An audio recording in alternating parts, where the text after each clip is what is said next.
Hey everyone, welcome back to the Banana Thumbnail Podcast, where we bring thumbnails to life to crush the competition. Today we've got something really cool lined up, 7 common mistakes that creators make when using Stable Diffusion for their AI-generated thumbnails. Absolutely, I'm really excited about this. I see so many creators struggling with their thumbnails, and it can really affect their click-through rates. Exactly. So first off, let's break down what Stable Diffusion actually is. It's an AI image generator that can create visuals based on your text prompts, but it's not magic. Right, it's not just about throwing in a random prompt and hoping for the best, huh? Not at all. Think of it like trying to tune a radio. You need to get the signal just right to see a clear picture.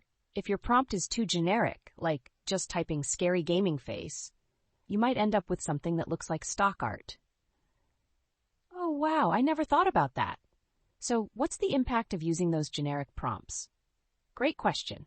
Using vague prompts can lead to about a 67% lower engagement rate. You need to be specific. Instead, focus on things like high contrast and emotive expressions that actually draw attention on smaller screens. That makes so much sense. So it's really about prompting for the click. Exactly. And then there's the negative prompt that many people overlook. Most focus solely on what they want to see, but neglecting what they don't want can lead to weird artifacts in the image. Wait, are you saying if you leave that negative prompt empty, the AI is just guessing? Yes, and that can lead to things like blurry text or extra limbs in your thumbnails. I recommend building a list of universal negatives, things like poorly drawn or bad anatomy, and saving that for every session. That's smart. And what's this CFG scale thing you mentioned? The CFG scale or classifier. Free.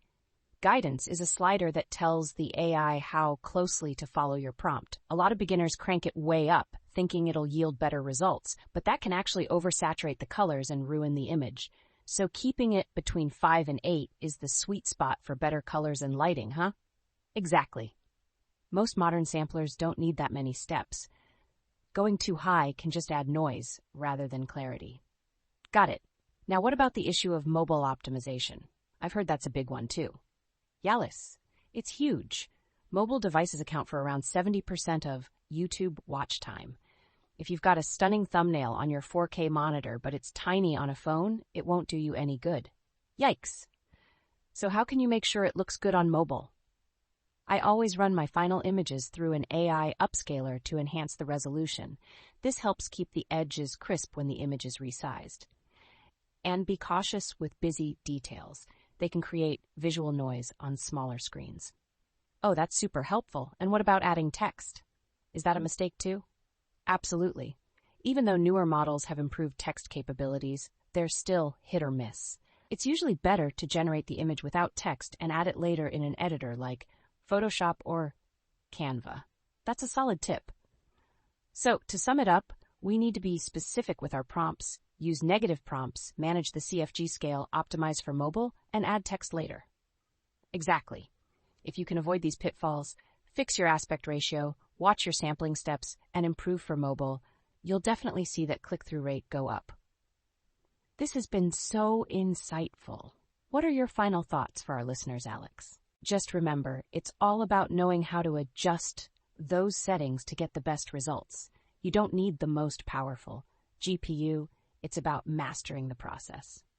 That's a wrap for this episode of the Banana Thumbnail Podcast. Thanks for listening, and we'll catch you in the next one.